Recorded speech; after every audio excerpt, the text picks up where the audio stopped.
Hello, I'm Emily Elias. And I'm Tom Wiggins, and this is Desert Island Dips, the podcast where we pit condiment against condiment and ask, if you were trapped on a desert island, which 5 dips would you take with you? Last week, ketchup made it onto the island in our ranking of top 5 condiments of all time. And this week, it's all about its white cousin, mayonnaise. I should probably admit to something straight away. Go on. I don't ever really eat mayonnaise unless I'm having a chicken sandwich. I should admit something to you.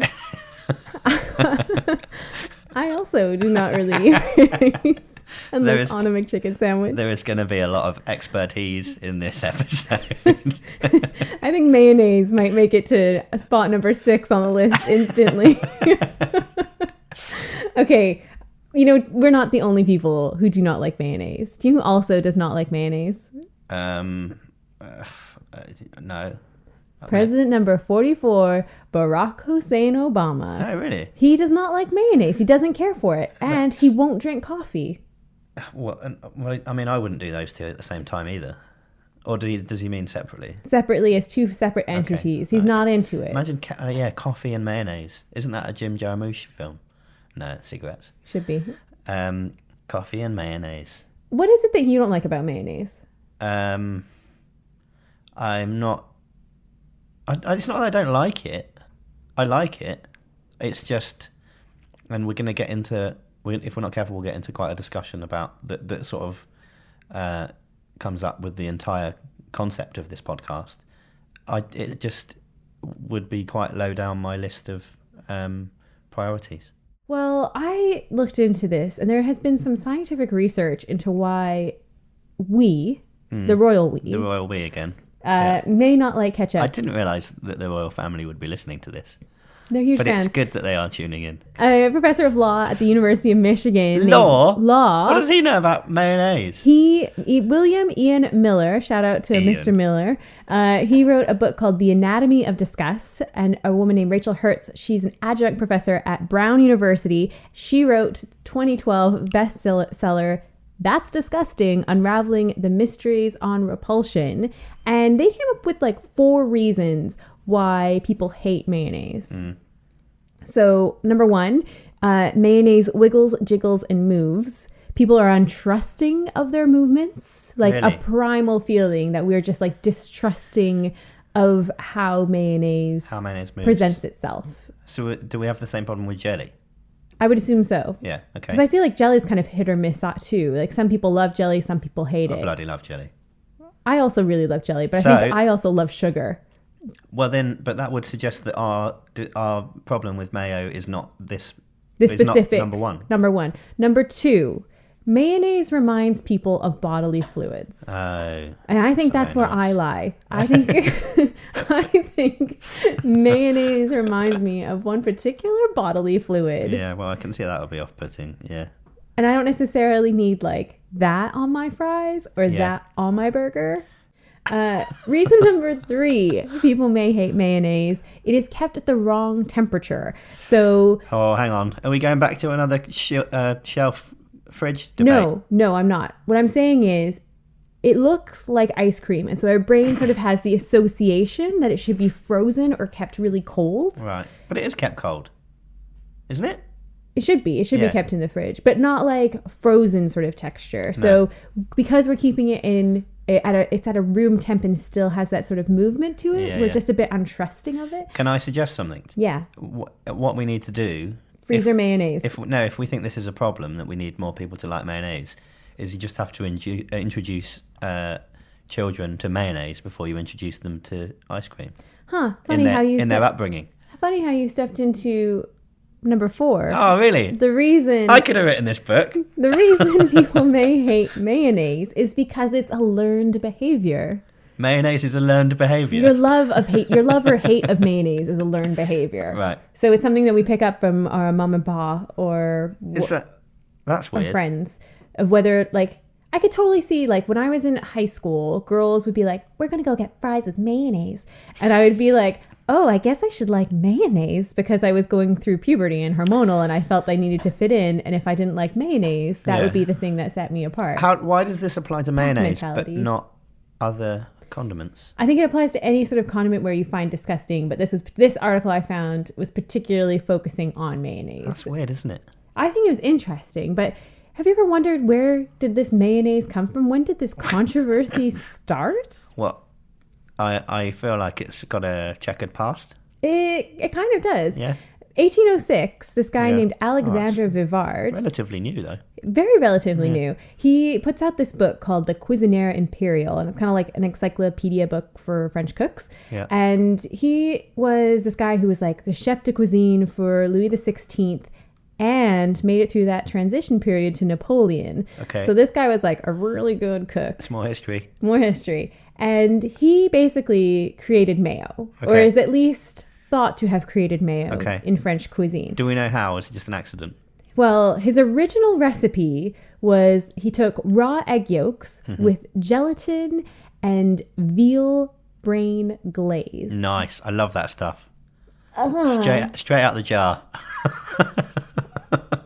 Or straight out the head if you can. Oh, what should I do with this fresh veal brain glaze? I know, bang it in a sauce. Yeah, go for it. Ugh. So the French may want to take credit for making mayonnaise. Yeah, but you're going to tell them that they're not allowed to. I'm not going to say they're not allowed to. I'm going to Right. acknowledge there's dispute over this. Okay, well, that's all we can do. That's all I can do. Anecdotally, it said that mayonnaise comes from a town called Mahon Ooh, In- meal. in Menorca, Spain. Oh, Mahon. I've been there. Oh, have you? Yeah. That's the home of mayonnaise. Oh, mate. You missed out on a photo opportunity, I did not know that at the time. I was about 9, so I probably wouldn't have cared. I don't think I liked mayonnaise at that point because I was introduced to ice cream first. See? Going back to that again. I'd be interested to know how yogurt affects that. Because kids love kids love yogurt, don't they? Like, as long as it's in a tube. I cannot get behind yogurt in a tube. Well- Or as I would say in my North American accent, yogurt. Yogurt in a tube. Can't get behind it. Yogurt in a tube. I met a Canadian person today. Never mind, carry on. Sorry. Anyway, it was called salsa mayonesa Yeah. there. The Spanish apparently made it. Mm. It got picked up by some sailors coming Always through fly there. the It's bloody always sailors. the sailors. Yeah. We'll have that. Take that home. Yeah, that Yeah. sounds good. Put it on the ship. Bang it on the ship. And it was the French who actually made it popular. Okay. So, the suggestion is that they popularized it but didn't invent it. Yeah, the origin of mayonnaise is debated of whether it is Spanish or whether it is French. This kind of stuff happens a lot. All Europe to me. Yeah, same thing. I feel like it should be easy to work because Minorca, wasn't it? Not Mallorca. Yeah. Yeah. Either way, they're both islands. It feels like you should be able to work out when it left an island somehow. Like it would have a I'm not- passport and get it stamped. Yeah. Where's the mayonnaise passport? Yeah. Mayonnaise passport sounds like a euphemism for something that I don't know quite what it is. It's the reason I'm disgusted by mayonnaise. Hang on, so what year are we in? So I'm going to flash forward now from the 19th century. Yeah. I'm going to hit you with 1905, and Okay. a German-born man named Richard Hellman arrives in New York City. Oh, I've heard of him. Everybody's heard of him. Well, I haven't heard of him. I've heard of his surname.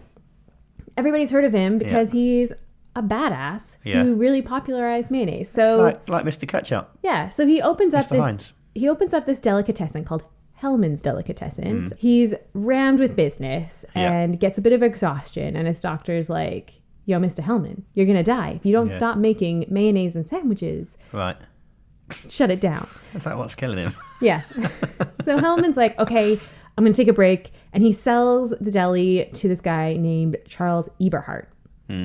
And then he goes to Europe and he starts like just chilling out, hanging out, meeting people, having Okay. a lovely time, getting his relax on. Yeah. He meets this guy who is in the retail business, and he's selling mayonnaise. His name was Matt Martinez. And the thing about Martinez was that he was selling mayonnaise in like 5-pound wooden boxes. Blimey. What, just a big box, and you open it up and there it is? There's your mayonnaise. They came in a wooden box, and Hellman is like, That is "Ugh, not how you do it. unsanitary." Hellman's needs That's- issues with this. This is like going back to the ketchup in a bucket from last week. Yeah. Imagine if I don't think it would mayonnaise would be anywhere near as successful if it was the only way you could get it was in a big wooden crate, whatever it is. Well, this is how they shipped butter at the time, so Okay. it was, I guess, kind of more familiar. But like Yeah. the consistency of butter and the consistency of mayonnaise are Yeah. like two different things. They are quite different, yeah. Hellman wasn't down with this. And shortly after he meets this guy, he gets a telegraph or an old-timey phone call. I'm not really sure what technology was at this Yeah. point because... Carrier pigeon, maybe. Yeah. Yeah. And this Eberhardt guy who's running the deli, he's died. Oh no. And so Hellman's like, I got to get back to New York. I got to like run my business. Yeah. Calls up his old-timey travel agent. And they're like, I've got a ticket for you. Ye oldie Thompsons. Or Yeah, whatever. ye old Thomas Cook. Gets on ye oldie EasyJet Yeah. to fly back to New York. Well, it's a boat Oh, and, okay, sorry, yeah. and a Boat. little boat called the Titanic. No way. Yes, way. Are you joking? I'm not joking. So he's offered this ticket on the Titanic, and Right. Hellman's like, Yeah, I'll go. no. He was Ah, like, what? this is way too expensive. I'll take another boat. So he like dodged getting on the That is Titanic. amazing. I thought that was pretty good. So he gets back to New York, making his sandwiches, making his mayonnaise, and this guy comes in, is like, hey, I've got a party. Do you do like takeaway mayonnaise? Can I get some for the road? And What sort Hellman of was party is like, this? a dinner party, a mayonnaise-based dinner party. And Everyone's having McChicken sandwiches. yeah. But Hellman was like, I will do this for you, but I am not going to do it in a wooden box because I'm No. not an animal. No. Got some glass bottles, some glass jars. Yeah. Started packaging his mayonnaise. It's a hit. It's going everywhere. Not literally. Not literally. He's Yeah. opening up like factories all over America, pumping out mayonnaise. People having to clear it up in the streets. It's all It's chaos. it's chaos. No wonder people don't like it. So one of the massive problems that he had to deal with, though, of getting this mayonnaise to market was that it has lots of raw egg in it, Right. raw egg yolk. Yeah. And they have to make that last long shelf Yeah. life. Yeah. So he comes up with this formula, and this is kind of like what his life's work was all about, was like formulating the right sort of like salt, vinegar, egg ratio to make it so that the mayonnaise would last. Get the right balance. In 1920, the New York Tribune asked 3 French chefs to look at the salad dressing, look at mayonnaise, and determine like what was actually inside it, how to make it. Found out. Because it had been kept a secret. Yeah, it was like this is like his secret formula. So he's kept Yeah. it secret. Okay, yeah. They tested it, and they said there was 84% oil inside of Hellman's mayonnaise. Yeah. That's quite a lot. That is, I would say, oil, Yeah. primary ingredient. Yeah. I would agree. What have we got an egg percentage? Don't have an egg percentage. But I mean, it's 16% or less. Yeah, which leads me into argument 1 Mm-hmm. of mayonnaise. Ding, ding, ding. Is an aioli and mayonnaise the same thing? Right. Are they in the I same see where you're family? coming from here. So, aioli, for anyone who isn't aware, although if you've ever been in a pub in the last 10 years, you probably will be, that is normally basically just garlic mayo, isn't it? Yeah, it's Really? an upsell option to make you think that Yeah. you're eating posh mayonnaise. Your like triple cooked chips that With the are, garlic that you get like aioli. 8 of them come with. Yeah, that's what they get. That's what you get it with these days, isn't it? Now, I am a proponent that aioli and mayonnaise are in the same family and therefore are the same condiment-ish. Close enough that they are the same. If I remember rightly, You disagree? I looked this up, and in order to be considered an aioli, there's no egg involved. There's no egg involvement. There's 0 egg in an aioli. Otherwise, you've got garlic mayonnaise. Basically, they are two different things. Garlic mayonnaise and aioli are not the same thing. That's what it comes down to. Yeah, but I would say that with like a wink of like, they're not the same thing. Wink. You're as They- bad as Hellman. They are used for the same purpose. Yeah. Except for one has a bit more garlic flavor and therefore is more, I would actually think, more desirable to eat. Like, I would rather eat an aioli than a mayonnaise. By the same purpose, what do you mean? On this sort of like the spectrum of condiments, Yeah. aioli and mayonnaise do essentially the same job. They have the same sort of flavor profile. They have the same sort of like, they are there to be in potato salad and be on a burger and dip your chips in. Today, they are pretty much interchangeable. Thank you. Yeah. But I don't necessarily think that means they're part of the same thing. I think there's a Venn diagram to be drawn here, which we can do if you want. I don't think that there should be a separate episode for aioli, is what I'm saying. Okay. I think that it's all a part of the mayonnaise family. I don't think I could sit here and talk about aioli for that long. No. Either. But that doesn't mean that I don't think it's a condiment in its own right. This is where we disagree. Well, I mean, I think we need this conflict in order to keep this fresh and exciting. Because we're episode 2 and it's already feeling stale. 86% oil. 84% oil. That's a lot of oil, isn't it? That's a lot of oil. It's delicious, though, oil, isn't it? So, Well, and fair enough. Then that kind of gets you into this, like, fight over vegan mayonnaises. Okay. But what you're kind of saying is you basically might as well get rid of the egg. Yeah. Yeah. I'm saying it's not the primary ingredient in mayonnaise. Especially considering it's the thing that causes the problem with keeping it. Yeah. If you just got rid of it, you wouldn't have that problem anymore. They had to solve around the egg. They solved around the egg rather than just removing the egg. Yeah. Well, there's obviously nothing close enough to it to replace it with that they've just had to keep going.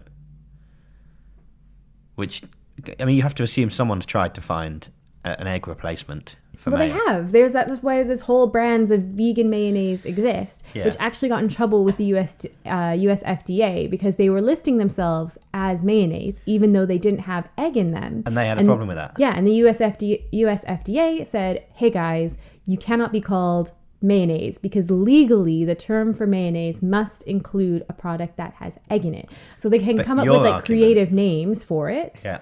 They could like call it like veganase or faux-naise. Yeah, or aioli. I don't know why we're get into that. Like, let's call a spade a spade.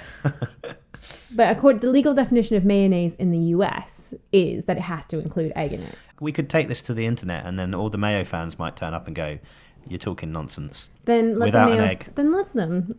Well, that's what I'd like to think.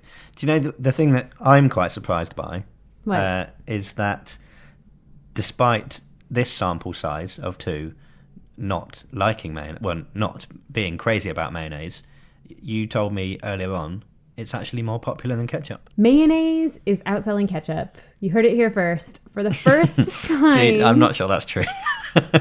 You heard it here-ish. For the first time in Britain's history, mayonnaise has outsold ketchup by, like, quite a bit. So, like... Like, I could almost see you doing the maths or attempting to do the maths. Oh, I could edit out the time gap of me doing the maths. But still, it's not going to be accurate. This is relative. So, in the last year... It was in August. The story published in August. Yeah. So, like, for the previous calendar year, the UK had bought 145.5 million pounds of ketchup. Not pounds the weight, but pounds sterling. Yes. Yeah. Whereas mayonnaise sales went up by 6.7%, 152.2 million pounds of mayonnaise was sold. Why? As a stats expert, which I'm not, how do we know how much? Well, there's one theory on why this has happened, and it's ketchup sales are kind of being watered down because now consumers have more exotic alternatives. Something we talked about in the last episode. Yeah, so you have your chili ketchups and you have your... the one with the vinegar in it. Yeah, you have all these different sort of like brand identities of ketchup now. Yeah. Because it's become like a super condiment. Yeah. It's always been a super condiment. It's always the best condiment. Yeah, but it's branching out into other areas. And it's diluting sort of what the income stream would be for like pure ketchup. Whereas I can't believe you're talking about income streams. Whereas mayonnaise has only one. There's no real variation. There's light mayo and mayo. And the vegan ones. But they're telling those to get to... They're telling them they're not mayo. Listen, I got a question for you. Yeah. Is it okay to make mayonnaise on your period? Well, I do. So, and I've not had any problems. You're right. It is okay to make me. No, this is my learned and lived experience says so. So, you know. I've been looking at some latest mayonnaise news. Yeah. And there's a scoutmaster / science teacher in Madagascar who's teaching scouts, boys and girl scouts, I guess, the real facts about their bodies. One person came and said that they were told you can't make mayonnaise when you're menstruating because it'll curdle. Myth busted that. Did Thanks to BBC News. It's on their website. Did that person think that a byproduct of menstruating was that they created mayonnaise? No. I think they were confused by. I think that like with menstruation came the power to curdle anything. So like, I think that is true though. Stay away from your mayonnaises, your custards. How close can you get? Well, as close as you want because it's been debunked, hasn't it? So not real. That's not fine. real. Is there any more scandal in the mayonnaise world? There is actually some more scandal in the mayonnaise world. I'm so glad you asked. A shop in Wales, in Cardiff, has been done for selling a mayonnaise chicken sandwich that was 45 days out of date. Oh. The guy ate the thing. Then, when he got tummy trouble later, reported the establishment called Bargain Booze. Bargain Booze is brilliant. But I mean, the clue is in the name. You don't go to Bargain Booze for mayonnaise sandwiches, do you? I just think that, like, it shows how nobody really cares for the taste of mayonnaise enough. That you could eat a mayonnaise sandwich 45 days out of date and you're like, yeah, tastes about right. This has just made me realise that I do eat mayonnaise in, like, you know, mayonnaise is used as a lubricant in a packet sandwich quite often. So I do eat it then. Yeah, so do I. But I could take it or leave it. Doesn't it say a lot that you kind of just get it as the lubricant in the sandwich and it doesn't really add anything? It just makes it a bit easier to eat. Exactly. Like if you could have any sort of, like, if you had a mustard in place of the mayonnaise. Oh, I love mustard. It's a much more memorable sandwich than the mayonnaise sandwich because mayonnaise isn't a memorable condiment. No. Wow. I don't think we can go any further. Mayonnaise, we've decided mayonnaise is not a memorable condiment. It's not, though. However, because we are only on episode 2 and we have got 5 slots available I feel like we're gonna on get the desert island. Big Mayonnaise is going to be really angry about this episode. Mayonnaise. Yeah. There's no point in my life where I've said to myself, oh, I wish I had some mayonnaise. Oh, you know what would make this way better? Mayonnaise. Do you think there's a danger that we're going to alienate a large portion of our listenership? Write in, folks. Straight away. Write in. Tell us why we're wrong. We are welcome to correspondence, right? Yeah. The best argumentative letter will be read on air in the next episode. Well, I can't remember our Twitter account. Write us at Desert Island Dip, singular, because we had too many characters to do Desert Island Dips, plural. If you disagree with our opinions and our very harsh stance on mayonnaise, but if Barack Obama hates mayonnaise, I'm okay to hate mayonnaise too. Yeah, I think that's okay. Because that probably, I mean, it probably means that Donald Trump loves mayonnaise if Barack Obama hated it. Even if he doesn't, he probably says he does. Because that's his thing, isn't it? Well, he loves ketchup on his steak, which is... Trump? Yeah. I like ketchup on steak. We've done the ketchup episode. No. This is going in the ketchup episode. You love ketchup on steak? Yeah. I love, like, if just a steak and chips with just some ketchup, bam. Like a well-done steak with ketchup. Well done. That's how Donald Trump eats it. Well, I don't have it well done. I'm not a And are you putting moron. Are you putting the ketchup on the chips or the ketchup on the steak? It's going on the side and both are getting dipped in. No, that's not okay. Ketchup on the chips is fine. Steak is delicious. Steak has its beautiful meat juice and you're tainting it. I don't have it with it. I don't dip it with every single bite. But like if you're just every now and then, or there might be a dry bit. Ketchup in What are you going to do about it? It's like you're the opposite of Beyonce. What? You're the opposite. I mean, I of kind Beyonce. of am. I'm a white man. That's thrown me. Would you keep your mayonnaise? Do you feel like in a glass or in a plastic container make any difference to you? No, because I don't have that. I don't have the same emotional connection to mayonnaise as I do to ketchup. Mayonnaise is that thing in my fridge where every time I go for it, I have to do that question of like, Did I move with it? Because it's been in my How fridge. long's this been here for? Yeah, like Yeah. has this been in my fridge for over 2 years and I haven't used it because I feel like I buy a bottle of mayonnaise with the intention of using it for 1 or 2 things, and then it just sits in my fridge. And no amount of refrigeration is going to keep it going for like 10 years, is it? No. Well, on that note, with our dismal approach to our feelings towards mayonnaise, is mayo on the island Yes. or off the island? I am putting mayo on the island. Otherwise, we'd have 4 empty spots. So, you never know that there might be, as the others come rolling in, I might decide, actually, you know what, I would quite like to keep mayo. Because, even as we've said, it's not the most exciting and it's often used as just a lubricant. There's a place in my life for a lubricant as a condiment as a lubricant. There's a place in your life for mouth lubricant.